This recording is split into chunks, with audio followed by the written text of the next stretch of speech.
साथीहरू नमस्ते, स्वागत छ यहाँलाई। आज म तपाईँलाई नेपालको इतिहासदेखि प्राचीन कालदेखि हालसम्मका गतिविधि जो महत्त्वपूर्ण प्रश्नोत्तर मैले लिएर आएको छु, सामान्य ज्ञानतर्फको प्रश्नोत्तर आज म तपाईँले राख्दैछु।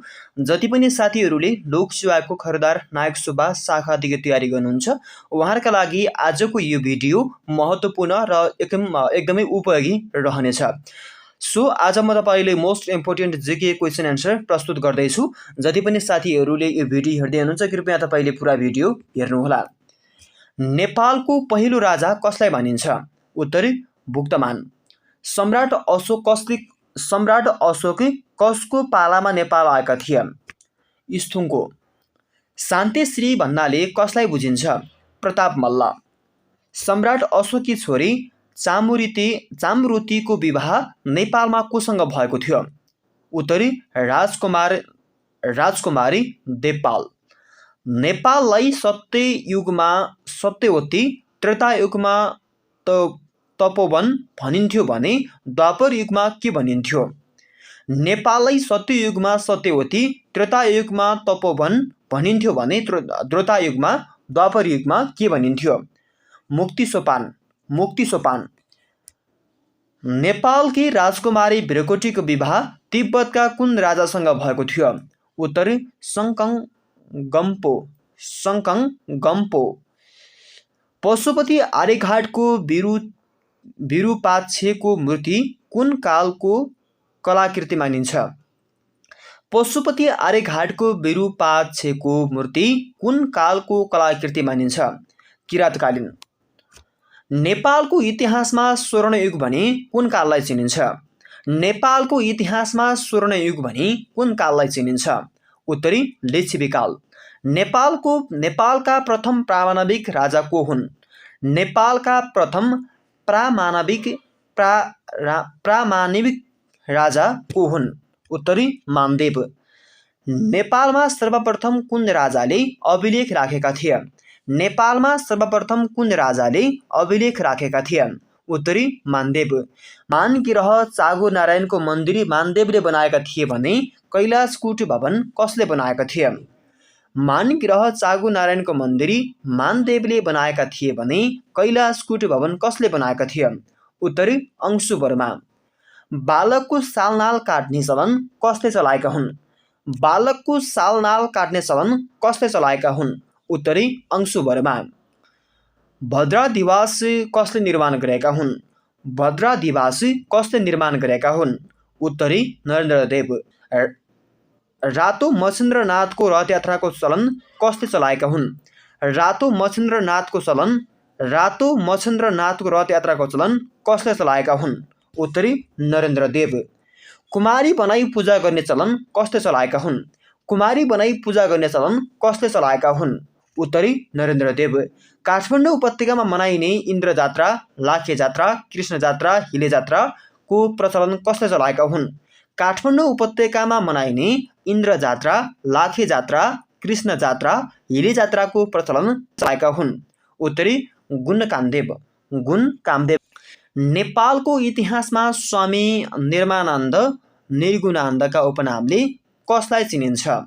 नेपालको इतिहासमा स्वामी निर्मानन्द निर्गुणानन्दका उपनामले कसलाई चिनिन्छ? उत्तरी रणबहादुर शाह। प्रश्न नम्बर 18 मा छ, राजकुमारी भृकुटीलाई तिब्बतमा के उपनामले चिनिन्थ्यो? राजकुमारी भृकुटीलाई तिब्बतमा के उपनामले चिनिन्थ्यो? उत्तरी हरित तारा। नेपाल मण्डलेश्वरका उपाधि धारणा गर्ने राजा को हुन्? नेपाल मण्डलेश्वरको उपाधि धारण गर्ने राजा को हुन्? उत्तरी एछे मल्ल। 21 गजुरो भएको शिखर शैलीमा निर्माण भएको पाटनको कृष्ण मन्दिर राजा सिद्धि नरसिंह मल्लले कहिले निर्माण गरेका हुन्? 21 गजुरो भएको शिखर शैलीमा निर्माण भएको पाटनको कृष्ण मन्दिर राजा सिद्धि नरसिंह मल्लले कहिले निर्माण गरेका थिए? उत्तरी विक्रम सम्वत 1693 मा। गाई जात्राको चलन कसले चलाएका हुन्? गाई जात्राको चलन कसले चलाएका हुन्? उत्तरी जगत प्रकाश मल्लले। घोडी जात्रा र बिस्केट जात्राको चलन कसले चलाएका हुन्? घोडे जात्रा र बिस्किट जात्राको चलन कसले चलाएका हुन्? उत्तरी जगज्योति मल्ल। तामाको मुद्रा रत्न मल्लले प्रचलनमा ल्याएका थिए भने छालाको मुद्रा कसले प्रचलनमा ल्याएका थिए? तामाको मुद्रा रत्न मल्लले प्रचलनमा ल्याएका थिए भने छालाको मुद्रा कसले प्रचलनमा ल्याएका थिए? उत्तरी सिद्धनरसिंह मल्लले। अपराधीलाई दण्ड दिने चलन चलाउने राजा अथवा व्यक्ति को हुन्? अपराधीलाई दण्ड दिने चलन चलाउने व्यक्ति को हुन्? जय स्थिति मल्ल। दिल्लीका मुगल सम्राटबाट नुवाकोट अर्थात् नयाँकोटका कुन राजाले शाह उपाधि धारण गर्न अनुमति प्राप्त गरेका थिए? दिल्लीका मुगल सम्राटबाट नुवाकोटका कुन राजाले शाह उपाधि धारण गर्न अनुमति प्राप्त गरेका थिए? उत्तरी कुलमण्डल शाह। न्याय नपाए गोर्खा जानु भन्ने उक्ति गोर्खाका कुन राजाको पालामा चलेको थियो? न्याय नपाए गोर्खा जानु भन्ने उक्ति गोर्खाका कुन राजाको पालामा चलेको थियो? उत्तरी रामशाह।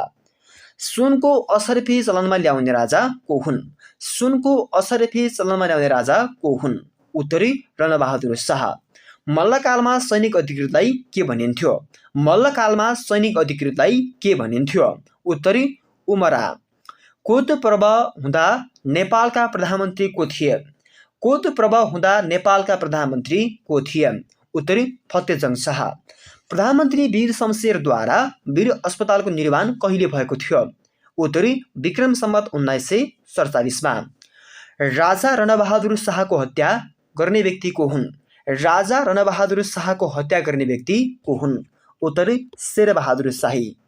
काजी कालु पाण्डेको मृत्यु कहिले भएको थियो? काजी कालु पाण्डेको मृत्यु कहिले भएको थियो? उत्तरी विक्रम सम्वत 1814 जेठ 19 गते। म मर्या मुलुक डुब्ने छैन तर भीमसेन मरे मुलुक डुब्नेछ भने यो भनाइ कसको भनाइ हो? उत्तरी रणबहादुर शाह। नेपालको इतिहासमा उपप्रधानमन्त्री हुने पहिलो व्यक्ति को हुन्? नेपालको इतिहासमा उपप्रधानमन्त्री हुने पहिलो व्यक्ति को हुन्? उत्तरी सुवर्ण शमशेर। नेपालमा अमाली प्रथाको खारेजी कहिले भएको हो? नेपालमा अमाली प्रथाको खारेजी कहिले भएको हो? उत्तरी विक्रम सम्वत 1868। नेपालमा पहिलो मुलुकी ऐन कहिले जारी भएको थियो? नेपालमा पहिलो मुलुकी ऐन कहिले जारी भएको थियो? उत्तरी विक्रम सम्वत 1868 मा। 1868 मा। शनिबार बिदा दिने चलन कुन राजा प्रधानमन्त्रीले चलाएका हुन्? शनिबार बिदा दिने चलन कुन राणा प्रधानमन्त्रीले चलाएका हुन्? उत्तरी भीम शमशेर। नेपालमा पात्रोको प्रकाशन सर्वप्रथम कुन राणा प्रधानमन्त्रीको पालामा भएको थियो? नेपालमा पात्रोको प्रकाशन सर्वप्रथम कुन राणा प्रधानमन्त्रीको पालामा भएको थियो? उत्तरी रणदीप सिंह। राणाकालीन तेजराथी अड्डाको स्थापना कुन राणा प्रधानमन्त्रीले गरेका थिए? राणाकालीन तेजरथी अड्डाको स्थापना कुन राणा प्रधानमन्त्रीले गरेका थिए? उत्तरी रणदीप सिंह। नेपाल सरकार वैधानिक कानुन 2004 को घोषणा पदम शमशेरले कहिले गरेका थिए? उत्तरी विक्रम सम्वत 2004 माघी 13 गते। बुलेट महाराजका उपनामले कसलाई चिनिन्छ? बुलेट महाराजका उपनामले कसलाई चिनिन्छ? उत्तरी युवराज तैलके। सबैभन्दा कम उमेरमा सबैभन्दा कम समय शासन गर्ने राणा प्रधानमन्त्री को हुन्? सबैभन्दा कम समय शासन गर्ने राणा प्रधानमन्त्री को हुन्? उत्तरी देव शमशेर। सिंहदरबारमा कहिले आगलागी भएको थियो? सिंहदरबारमा कहिले आगलागी भएको थियो? उत्तर विक्रम सम्वत 2030 असार 25 गते। नेपालको इतिहासमा सबैभन्दा कम उमेरमा प्रधानमन्त्री हुने व्यक्ति को हुन्? नेपालको इतिहासमा सबैभन्दा कम उमेरमा प्रधानमन्त्री हुने व्यक्ति को हुन्? उत्तरी जङ्गबहादुर राणा। लाल मोहर लगाउने चलन कुन राजाको पालामा भएको थियो? लाल मोहर लगाउने चलन कुन राजाको पालामा भएको थियो? उत्तरी पृथ्वीनारायण शाह। पृथ्वीनारायण शाहसँग छाता र जुत्ता माग्ने मल्ल राजा को हुन्? पृथ्वीनारायण शाहसँग छाता र जुत्ता माग्ने राजा मल्ल को हुन्? जयप्रकाश मल्ल। उत्तरी जयप्रकाश मल्ल। नेपालमा सर्वप्रथम कुन वंशका शासकहरूले शासन गरेका थिए? नेपालमा सर्वप्रथम कुन वंशका शासकहरूले शासन गरेका थिए? उत्तरी गोपाल वंश। सर्वप्रथम महाराज धिराज पदवी धारण गर्ने राजा को हुन्? उत्तरी अंशुवर्मा। लिच्छवी कालमा राजदरबार सम्बन्धी विषय हेर्ने व्यक्तिलाई के भनिन्थ्यो? लिच्छवी कालमा राजदरबार सम्बन्धी विषय हेर्ने व्यक्तिलाई के भनिन्थ्यो? उत्तरी महाप्रतिहार। अनि कुन राजालाई विश्वदेव भनी चिनिन्थ्यो? कुन राजालाई विश्वदेव भनी चिनिन्थ्यो? वृषदेवलाई। उत्तरी वृषदेव। साथीहरू, आज म तपाईलाई लोक सुहाएको खरिदार नायक सुब्बा शाखा अधिकारीसँग सम्भावित आज नेपालको इतिहाससँग सम्बन्धित मैले प्रश्न उत्तर तपाईँको माझमा राखेँ। 50 वटा प्रश्न तपाईँलाई मैले आज राखेँ भने थप 50 प्रश्न भोलिको दिनमा राख्नेछु, पार्ट 2 लिएर आउनेछु। र तपाईँले अहिलेसम्म पनि एजुकेसन क्युरोलाई सब्सक्राइब गर्नुभएको छैन भने कृपया सब्सक्राइब गर्नुहोला। यो च्यानलमा जति पनि साथीहरूले लोक सुहाएको खरिदार नायक सुब्बा शाखा अधिकारी तयारी गर्नुहुन्छ उहाँहरू साथीहरू जोडिनुहोला। हवस् त साथीहरू, आजको भिडियोबाट भने हामी सबैजना छुट्टिन्छौँ। भोलि पार्ट 2 लिएर आउनेछौँ। आजको भिडियोबाट भने हामी सबैजना छुट्टिन्छौँ। नमस्ते।